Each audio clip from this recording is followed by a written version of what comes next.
حفاظتی اقدامات نہیں لیتے۔ آپ نے گاہے بگاہے بہت سنا ہوگا آج کل کہ یہ جو ڈیزیز ہے وہ سرنجوں کے بار بار استعمال کرنے سے پھیلتی ہے۔ تو اس کا مطلب یہ ہے کہ اگر ایک سرنج جس میں یہ وائرس موجود ہے، آپ کو پتا ہے کہ جو سرنجز استعمال ہوتی ہیں یا تو وہ انجیکشن لگانے کے لیے استعمال ہوتی ہیں یا وہ بلڈ کو ڈرا کرنے کے لیے، سیمپلنگ کے لیے استعمال ہوتی ہیں تاکہ انویسٹیگیشنز کی جا سکیں، یا پھر بعض اوقات ان سرنجز کا، ان نیڈلز کا غیر ضروری استعمال بھی ہوتا ہے، جیسے کہ کچھ لوگ جو نشہ آور ادویات استعمال کرتے ہیں جن کو آئی وی ڈرگ ابیوزرز کہتے ہیں، جو انجیکٹیبل کے اوپر زیادہ زور دے رہے ہوتے ہیں اپنی سیٹسفیکشن کے لیے، اپنے نشے کی سیٹسفیکشن کے لیے وہ ان سرنجز کا استعمال کر رہے ہوتے ہیں۔ تو چونکہ یہ ایک پور کنٹری ہے، یہاں پہ لوگوں میں اتنی اویئرنیس بھی نہیں ہے، تو وہ ان سرنجز کو بار بار استعمال کرتے ہیں، اور نہ صرف وہ اپنے اوپر بار بار استعمال کرتے ہیں بلکہ وہ نیڈل کو شیئر بھی کر رہے ہوتے ہیں، وہ اپنے ڈفرینٹ جو ان کے پارٹنرز ہوتے ہیں ان کے ساتھ ان نیڈلز کو بار بار استعمال کر رہے ہوتے ہیں۔ تو اگر ایک کو یہ HIV کا مرض موجود ہے تو وہ استعمال شدہ سرنج دوسرا شخص جس کو بیماری نہیں ہے اس میں یہ ٹرانسمٹ ہو جائے گی۔ اسی طرح سے اگر ہسپتالوں میں بھی ایک سرنج کو بار بار استعمال کیا جائے، یعنی ایک مریض پہ آپ نے سرنج استعمال کی، پھر دوسرے پہ وہی سرنج استعمال کر لی، تو یہ چانسز ہیں کہ کوئی ان نون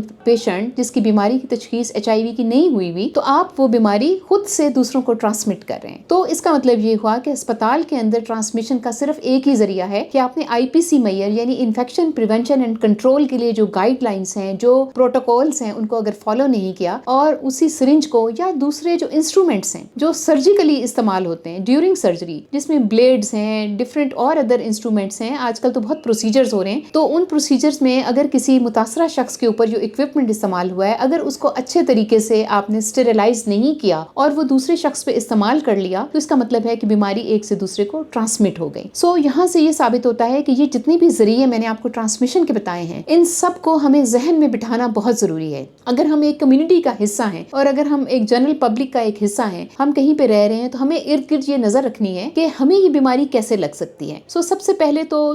جس چیز کے اوپر میں سب سے زیادہ فوکس کرنا چاہ رہی ہوں وہ کمیونٹی کے اندر ہے۔ ہمارے بہت سارے بہن بھائی جو دوسرے ملکوں میں ٹریول کرتے ہیں اور وہاں پہ کچھ عرصے کے لیے رہتے ہیں، اگر وہاں پہ وہ ان سیف سیکشل پریکٹسز کرتے ہیں، جس کا مطلب ہے کہ بغیر بیریئر پروٹیکشن کے اگر ان کا کہیں ایکسپوئر ہو جاتا ہے ان لوگوں کے ساتھ جن میں یہ بیماری موجود ہے، تو بغیر جانے بغیر سمجھے یہ بیماری آپ میں منتقل ہو سکتی ہے جنسی رویے سے، غیر محتاط جنسی رویے سے۔ تو اس کا مطلب ہے کہ اگر آپ کو یہ معلوم ہے کہ آپ کا کسی وقت ایسا کوئی ایکسپوئر ہوا ہے تو آپ فوری طور پر ٹیسٹنگ پر فوکس کریں، کیونکہ ٹیسٹ ایک تو پاکستان کے اندر فری آف کاسٹ اویلیبل ہیں اور اتنے مہنگے بھی نہیں ہیں، آپ کی صحت سے بڑھ کر تو کوئی چیز نہیں ہے۔ تو اس لیے میں سمجھتی ہوں کہ اگر آپ کو یہ لگتا ہے کہ اگر آپ کا کوئی غیر محتاط جنسی رویہ کبھی بھی رہا ہے تو فوراً سے پہلے ٹیسٹنگ پر اصرار کریں، ٹیسٹنگ پر فوکس کریں، اپنا ایک ٹیسٹ کروا لیں، تو اس سے آپ اپنی زندگی کو بھی بچا سکتے ہیں اور اپنے لائف پارٹنر یعنی اگر آپ کا کوئی اسپاؤس ہے، وائف ہے، تو اس کو بھی آپ بیماری سے بچا سکتے ہیں۔ تو ایک تو یہ ذریعہ ہے کہ سیکشول ٹرانسمیشن کامن ہے اور ورلڈ وائڈ اگر دیکھا جائے تو سیکشول ٹرانسمیشن ہی نمبر 1 ہے۔ اس کے بعد دوسری جو بات میں نے کہی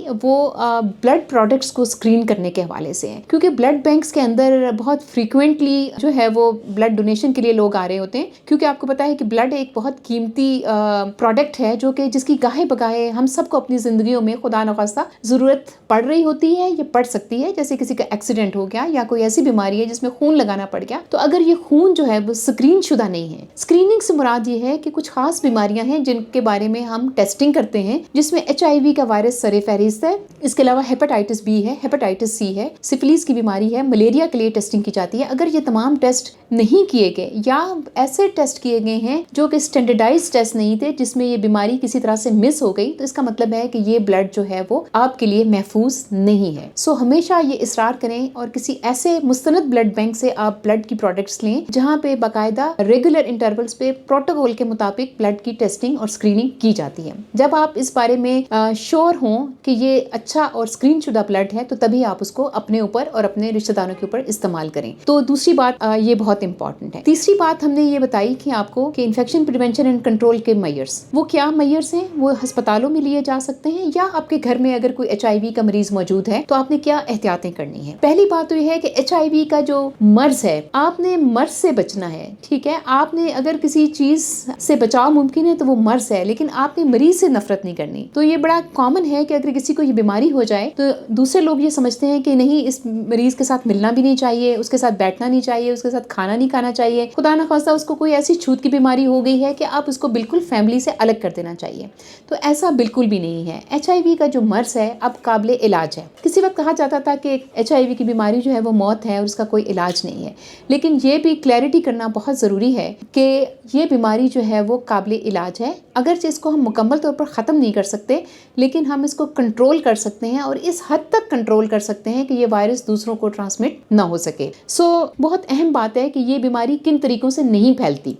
وہ کون سے ذریعے ہیں جس سے HIV کی بیماری نہیں پھیلتی؟ متاثرہ شخص کے پاس بیٹھنے سے، اس کے ساتھ برتن شیئر کرنے سے، ٹاول استعمال کرنے سے، ایک بستر پر لیٹنے سے، ٹوائلٹ کو استعمال کرنے سے، یا اس کے جتنے بھی استعمال شدہ چیزیں ہیں ان کو استعمال کرنے سے یہ بیماری نہیں پھیلتی۔ اس کے علاوہ یہ بھی بہت امپورٹنٹ ہے کہ یہ بیماری مچھروں سے بھی نہیں پھیلتی، کیونکہ یہ ویکٹر بورن ڈیزیز نہیں ہے۔ کچھ لوگوں کا خیال ہے کہ اگر اس مریض کو مچھر کاٹ لے اور پھر وہی مچھر دوسرے پیشنٹ کو کاٹ لے یا نارمل ہیلدی پرسن کو کاٹ لے تو یہ بیماری ٹرانسمٹ ہو سکتی ہے۔ ایسا بالکل نہیں ہے۔ تو جو ذریعے میں نے آپ کو بتایا یہ وہی 3 سے 4 روٹس آف ٹرانسمیشن ہے جہاں سے یہ ڈیزیز ٹرانسمٹ ہو سکتی ہے۔ اب علامات کے اوپر بات کرتے ہیں کہ اگر کسی کو خدا نخواستہ HIV کی بیماری ہو گئی ہے تو اس کی علامات کیا ہوتی ہیں۔ اگر تو انیشل سمٹم کی بات کی جائے تو بالکل شروع میں جب یہ وائرس جسم میں داخل ہوتا ہے تو ہفتے سے لے کر 10 دن تک ہو سکتا ہے کہ کوئی بھی علامات نہ آئیں۔ تو ابتدائی علامات 7 دن سے لے کر 10 دن کے دوران اگر ظاہر ہوں تو مریض کو بخار ہوتا ہے، نزلہ زکام ہو سکتا ہے، جسم کے اوپر ریش اپیئر ہو سکتی ہے، یا اس کو سیویئر باڈی ایکس اینڈ پینز ہو سکتے ہیں، یا پھر اس کے جسم کے مختلف حصوں میں جیسے گردن میں یا بغلوں کے نیچے گلٹیاں نمودار ہوتی ہیں جن کو ہم لمف نوڈز کہتے ہیں۔ تو یہ چند جو علامات انیشل ہیں وہ بالکل ہی نان اسپیسیفک ہوتی ہیں، یعنی کہ یہ اور بیماریوں میں بھی ایسی ہی علامات ہو سکتی ہیں، اور یہ وہ ٹائم پیریڈ ہے جس میں مریض بہت کنٹیجیس ہوتا ہے اور اس دوران وہ اپنی بیماری دوسروں کو ٹرانسمٹ کر سکتا ہے۔ کچھ ہی دنوں کے بعد یہ علامات بہتر ہونے لگتی ہیں۔ اگر آپ مریض کا علاج نہ بھی کریں تو پیشنٹ بالکل ٹھیک ہو جاتا ہے اور پھر وہ ایک نارمل لائف کی طرف آنا شروع ہو جاتا ہے۔ یہ وہ انیشل پیریڈ ہوتا ہے جس کو ہم ایکیوٹ ریٹرووائرل سنڈروم کہتے ہیں۔ یہ ایکیوٹ ریٹرووائرل النس کا مطلب یہی ہے کہ ایکیوٹلی سمٹمز اپیئر ہوئے ہیں اور یہ آہستہ آہستہ امپروو ہو جاتے ہیں۔ یہ وہ سٹیج ہے جس سے پیشنٹ آلموسٹ ریکور کر جاتا ہے۔ اب یہ کیوں امپورٹنٹ ہے اس سٹیج کے بارے میں جاننا؟ اگر تو آپ کسی طرح سے اپنی زندگی میں اس وائرس سے ایکسپوز ہوئے ہیں، جیسے کہ کسی جنسی تعلق سے ایکسپوز ہوئے ہیں، یا اگر جو بلڈ یا بلڈ پروڈکٹس اسکرین شدہ نہیں تھی وہ لگی ہیں، تو اس کا مطلب ہے کہ اس کے بارے میں سوچ لینا چاہیے کہ کہیں یہ ایکیوٹ ریٹرووائرل سنڈروم تو نہیں ہے۔ اس دوران مریض کا HIV کا وائرل لوڈ بہت ہائی ہوتا ہے اور اس کے جو حفاظتی سیل ہیں جن کو ہم CD4 کاؤنٹ کہتے ہیں وہ ڈراسٹکلی ڈکریز ہو جاتا ہے۔ پیشنٹ کی امیونٹی کافی حد تک ڈراپ ہو جاتی ہے اور اس دوران پیشنٹ جو ہے وہ دوسروں کو ڈیزیز ٹرانسمٹ کر سکتا ہے۔ فار ایگزامپل اگر اس دوران ان کا جنسی تعلق کسی دوسرے ہیلدی پارٹنر کے ساتھ ہو جاتا ہے تو ڈیزیز ٹرانسمیشن ہو سکتی ہے، یا ان کا متاثرہ خون اگر کسی کو ڈونیٹ کر دیا جائے تو وہ دوسرے کو یہ HIV کی بیماری ٹرانسمٹ ہو سکتی ہے۔ پیشنٹ جو ہے وہ 10 دن سے لے کر 2 ہفتے کے اندر ریکور کر جاتا ہے اور بالکل ٹھیک ہو جاتا ہے۔ اس کے بعد پیشنٹ جو ہے وہ کافی عرصے تک ایک اسٹیٹک فیز میں داخل ہو جاتا ہے جس میں پیشنٹ کو کوئی خاص علامات نہیں ہوتی۔ تو یہ ایک ایسا پیریڈ ہے جس میں مریض کو ڈیزیز ٹرانسمیشن کے چانسز تو ہوتے ہیں، لیکن خود وہ بہت ایکٹیولی بیمار نہیں ہوتا اور اس کو بہت سیریس علامات نہیں ہوتی۔ تو اس کنڈیشن میں پیشنٹ 3 سال، 4 سال یا 5 سال کا عرصہ بھی گزار سکتا ہے، اور یہ وہ پیریڈ ہے جس میں پیشنٹ یہ سمجھتا ہے کہ میں ٹھیک ہو گیا ہوں اور مجھے کسی دوائی کی ضرورت نہیں ہے، جبکہ ایسا نہیں ہے۔ وائرس ہمارے جسم کے اندر بہت تیزی سے ملٹیپلائی کر رہا ہوتا ہے اور وہ جو ہمارے حفاظتی سیلز ہیں جن کو ہم CD4 لمفوسائٹس کہتے ہیں ان کو آہستہ آہستہ یہ وائرس گھٹا رہا ہوتا ہے۔ پھر ایک سٹیج ایسی آتی ہے کہ ان کی جو تعداد ہے ان سیلز کی وہ کافی حد تک کم ہو جاتی ہے، اور یہ وہ سٹیج ہوتی ہے جس کو ہم ایڈوانسڈ HIV ڈیزیز کہتے ہیں۔ اس میں وہ بیماریاں مریض کے اوپر حملہ آور ہونا شروع ہو جاتی ہیں جو ایک نارمل انسان کو تنگ نہیں کرتی، جیسے خاص قسم کے نمونیا ہے جو پیشنٹ کو تنگ کرتا ہے جس کو ہم نیوموسسٹس جیروویسائی نمونیا کہتے ہیں۔ اس کے علاوہ وہ فنگل انفیکشن جو نارمل انسانوں کو متاثر نہیں کرتے جس کو ہم کینڈیڈیاسس کہتے ہیں یا اورل تھرش کہتے ہیں، منہ کے اندر ایک خاص قسم کی فنگس لگنے لگتی ہے، پیشنٹ کو مسلسل بخار رہنے لگتا ہے، کمزوری اور نکاہت ہونے لگتی ہے، اور مریض کا وزن جو ہے وہ بتدریج گرنا شروع ہو جاتا ہے، اور اتنا زیادہ گرنا شروع ہو جاتا ہے کہ پیشنٹ بالکل اس کا مسل میس ختم ہو جاتا ہے۔ تو اگر کسی کو بخار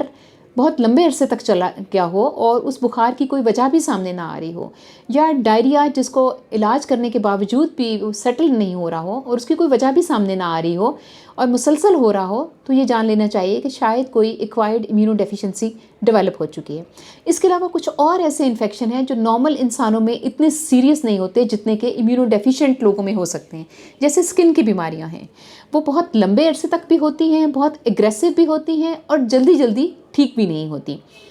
بڑا کامن ہے کہ اسکن پہ ڈرائنس ہو جائے، ایگزیما ہو جائے، ریشز اپیئر ہو جائیں اور پیشنٹ جو ہے وہ آہستہ آہستہ اور سیریس انفیکشن کی طرف جانا شروع ہو جاتا ہے۔ ان سیریس انفیکشن میں برین کے انفیکشنز بھی ہو سکتے ہیں، جس میں میننجائٹس بہت کامن ہے۔ سب سے کامن کرپٹوکوکل میننجائٹس ہے جو کہ ایک فنگل انفیکشن سے ہوتا ہے۔ اس کے علاوہ پیشنٹ کو کچھ ایسی بیماریاں ہیں جس میں پیشنٹ کا جو برین ہے اس کا وائٹ میٹر متاثر ہوتا ہے، اور یہ ایسی بیماریاں ہیں جن کا کوئی علاج بھی ممکن نہیں ہے۔ ایک دفعہ مریض کو انفیکشن برین کو متاثر کر لے تو پیشنٹ اس سے ریکور نہیں ہو سکتا۔ بعض اوقات ان کا میموری لاس ہو جاتا ہے، ڈیمنشیا ہو جاتا ہے، بھولنے کی بیماری لگ جاتی ہے، یا پھر وہ مینٹلی بالکل پیشنٹ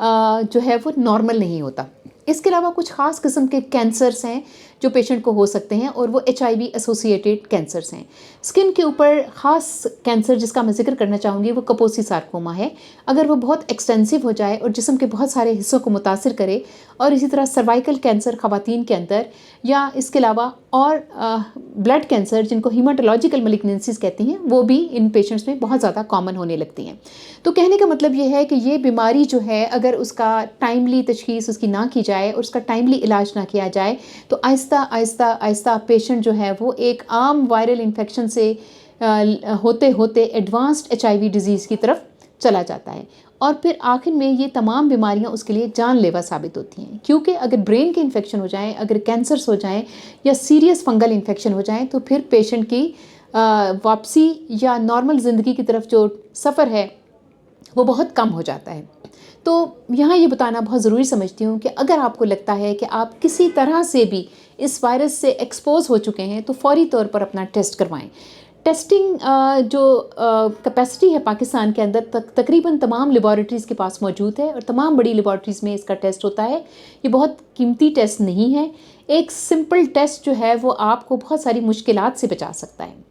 کیونکہ یہ بیماری صرف آپ کو اکیلے متاثر نہیں کرتی، آپ کا تعلق اپنے جن قریبی لوگوں کے ساتھ ہے، جس میں آپ کے سیکشول پارٹنرز ہیں، آپ کی اسپاؤس ہیں، آپ کی وائف ہیں۔ اگر ان کو یہ ڈیزیز ٹرانسمٹ ہو گئی تو آپ یوں سمجھ سکتے ہیں کہ پھر یہ آپ کے ہونے والے بچوں میں بھی یہ بیماری ٹرانسمٹ ہو سکتی ہے اگر ان کی ماں متاثر ہو گئی ہے۔ تو یہ کتنی اہم بات ہے۔ ہم ایسے تمام لوگوں کو، ایسے مریضوں کو جانتے ہیں جن کے کئی بچوں کو HIV کی بیماری ہوئی ہے، جس میں صرف سمپل میئرز کو اڈاپٹ نہیں کیا گیا اور کئی لوگوں کو اس بیماری سے متاثر کر دیا گیا۔ تو اس کا مطلب ہے کہ ہمارے اندر اس بیماری کے پھیلنے کے اسباب، ذرائع اور اس سے بچاؤ کے طریقوں کے بارے میں علم نہیں ہے۔ ٹیسٹنگ بہت امپورٹنٹ ہے۔ جب آپ کا ٹیسٹ ہو جائے گا تو پاکستان کے اندر 90 سے زیادہ اینٹی ریٹرو وائرل سینٹر موجود ہیں جو تقریباً پاکستان کے ہر صوبے میں ہیں، جہاں پہ HIV کی دوائیاں فری آف کاسٹ اویلیبل ہیں۔ وہاں پہ جا کے آپ اپنے آپ کو رجسٹر کر سکتے ہیں، اور جتنی جلدی ممکن ہو سکے اتنی جلدی HIV کا علاج شروع کر دینا چاہیے۔ اس کا کسی ٹیسٹ سے تعلق نہیں ہے کہ آپ کے ٹیسٹ CD4 کاؤنٹ خاص طور پر اس کی کوئی کٹ آف نہیں ہے۔ جیسے ہی HIV کا ٹیسٹ پازیٹیو آئے فوری طور پر علاج شروع کر دینا چاہیے۔ اگر حاملہ جو خاتون ہے ان میں HIV پازیٹیو آ گیا تو ان کو بھی فوری طور پر HIV کی دوائی شروع کرنی چاہیے۔ اسی طرح سے جتنے بھی لوگ ہیں جن میں HIV کا مرض موجود ہے ان سب کو بغیر کسی ڈیلے کے HIV کا ٹریٹمنٹ دینا چاہیے، کیونکہ جتنی آپ دیر کریں گے اتنا ہی وہ وائرس آپ کے جسم کے مختلف حصوں کو متاثر کرے گا اور آپ کو ایک ایسی سٹیج پہ لے جائے گا جہاں سے واپسی کا سفر مشکل یا ناممکن بھی ہو سکتا ہے۔ نہ صرف آپ محفوظ ہو جائیں گے بلکہ آپ کے جو قریبی رشتہ دار ہیں، جو پارٹنرز ہیں، وہ بھی اس بیماری کی ٹرانسمیشن سے بچ جائیں گے۔ تو یہ جتنی بھی دوائیاں ہیں، اس کے بارے میں ایک اور بات بہت ضروری میں سمجھتی ہوں بتانا کہ HIV کا جو علاج اس وقت پاکستان میں موجود ہے، ایک تو وہ فری آف کاسٹ ہے، دوسرا اس کے سائیڈ ایفیکٹس بہت کم ہیں۔ صرف ایک پل جس کو فکس ڈوز کمبینیشن کہتے ہیں اس کو آپ استعمال کر سکتے ہیں،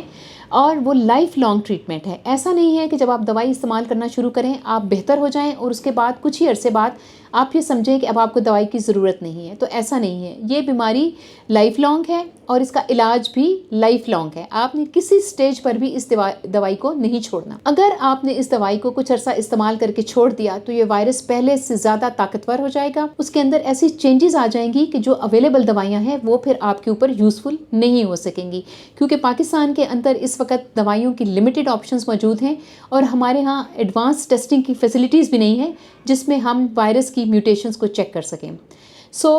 میں یہ سمجھتی ہوں کہ یہ تمام طریقے جو میں نے آپ کو بتائے ہیں جس سے HIV کے بیماری سے بچا جا سکتا ہے ان کے اوپر آپ عمل کریں تو ایک بہت ہی خطرناک بیماری سے آپ بچ سکتے ہیں. دوسری امپورٹنٹ بات ہے کہ جیسے HIV کی بیماری کسی کو ہو گئی ہے تو یہ چھوت کی بیماری نہیں ہے. اس کا علاج جیسے میں نے پہلے عرض کی ممکن ہے. اور جب ایک دفعہ مریض اس بیماری کا علاج کروانا شروع ہو جاتا ہے اور اس کا وائرل لوڈ انڈیٹیکٹیبل ہو جاتا ہے تو وہ بیماری کو دوسروں کو ٹرانسمٹ اس طریقے سے نہیں کر سکتا جیسا کہ وہ بغیر علاج کے ٹرانسمٹ کر رہا تھا. یعنی کہ اس کا وائرل لوڈ اتنی کیپیسٹی اب نہیں رکھتا کہ وہ بیماری دوسروں میں ٹرانسمٹ ہو سکے. ان تمام طریقوں پر عمل کر کے ہم اپنے آپ کو بھی محفوظ رکھ سکتے ہیں اور اپنے پیاروں کو، اپنے رشتہ داروں کو، اپنے ارد گرد اپنی کمیونٹی کے لوگوں کو بھی بچا سکتے ہیں.